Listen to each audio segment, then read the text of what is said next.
नमस्कार दोस्तों, आप सभी का एक बार फिर से हमारे इस डिजिटल प्लेटफॉर्म पर दिल से स्वागत है।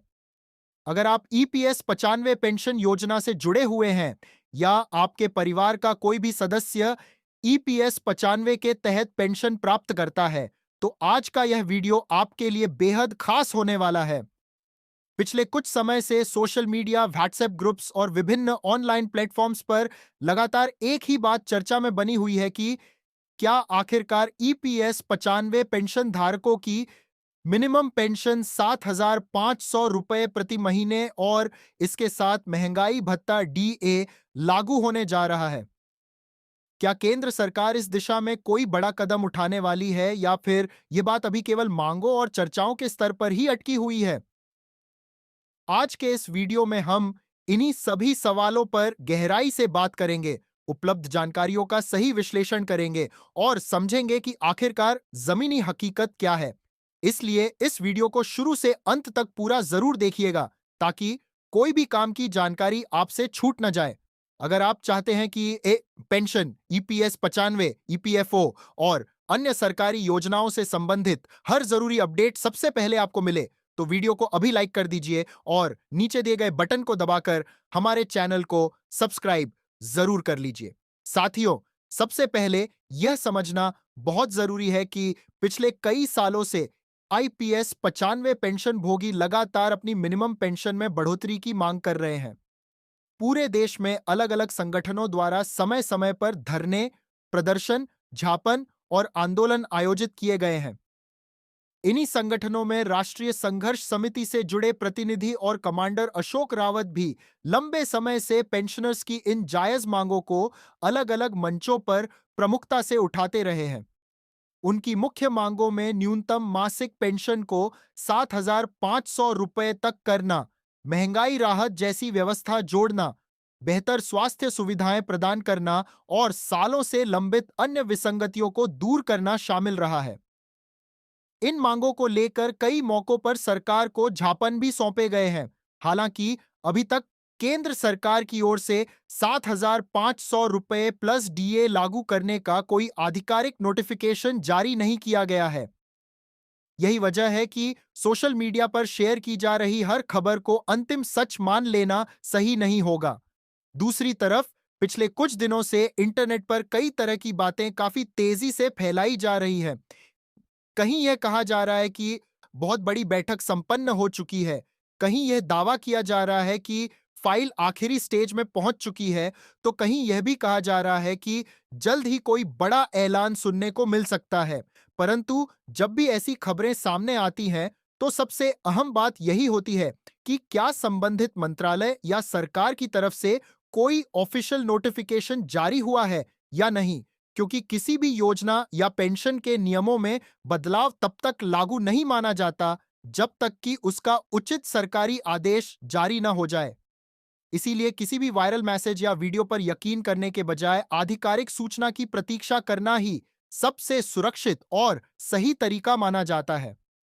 यही कारण है कि आज देश के लाखों पेंशनर्स की नजरें सरकार के अगले कदम पर टिकी हुई हैं। कई बुजुर्ग पेंशनरों का कहना है कि आज के दौर में बढ़ती महंगाई के बीच मौजूदा पेंशन में सम्मानपूर्वक जीवन गुजारना बेहद मुश्किल हो गया है। दवाइयों के खर्चे दिन प्रतिदिन बढ़ रहे हैं, इलाज महंगा हो चुका है और दैनिक जरूरतों के सामान की कीमतें पहले से काफी ज्यादा हो चुकी हैं। ऐसे में लंबे समय से यह मांग उठ रही है कि मिनिमम पेंशन को आज की आर्थिक स्थिति के हिसाब से बढ़ाया जाना चाहिए। वहीं दूसरी ओर सरकार के सामने वित्तीय संतुलन, बजटीय प्रावधान और कानूनी प्रक्रियाओं जैसी कई प्रशासनिक चुनौतियां भी होती हैं। यही वजह है कि किसी भी बड़े नीतिगत फैसले को अंतिम रूप देने में समय लगना कोई असामान्य बात नहीं है। साथियों, यहां यह बात भी समझना जरूरी है कि किसी भी लोकतांत्रिक व्यवस्था में मांग रखना और सरकार द्वारा उस पर विचार करना दो अलग अलग बातें हैं। पेंशनर संगठनों ने अपनी मांगें काफी मजबूती से रखी हैं और कई बार सरकार के साथ बातचीत होने की खबरें भी सामने आई हैं। परंतु जब तक आधिकारिक आदेश जारी नहीं हो जाता, तब तक यह कहना गलत होगा कि फैसला लागू हो गया है। फिर भी इतना जरूर कहा जा सकता है कि ईपीएस 95 पेंशन का मुद्दा लगातार चर्चा के केंद्र में बना हुआ है और लाखों पेंशन भोगी इससे जुड़ी हर छोटी बड़ी खबर पर नजर बनाए हुए हैं। अगर आप भी ऐसी हर प्रामाणिक अपडेट सबसे पहले पाना चाहते हैं तो एक बार फिर वीडियो को लाइक कर दीजिए और चैनल को सब्सक्राइब करना बिल्कुल न भूलें, क्योंकि हमारी हमेशा यही कोशिश रहती है कि आप तक बिल्कुल सही, तथ्य आधारित और संतुलित जानकारी पहुंचे।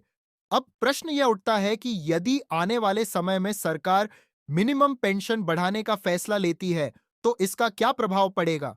जानकारों का मानना है कि इससे लाखों पेंशनर्स को बड़ी वित्तीय राहत मिलेगी, खासतौर पर उन बुजुर्गों को जिनकी महीने की कमाई का मुख्य जरिया सिर्फ यही पेंशन है।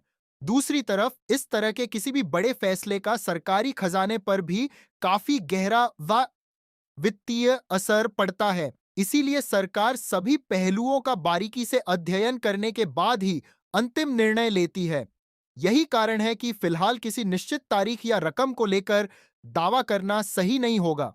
हालांकि पेंशनर्स की मांगें लगातार सार्वजनिक बहस का हिस्सा बनी हुई हैं और संबंधित यूनियनें अपने स्तर पर प्रयास जारी रखे हुए हैं।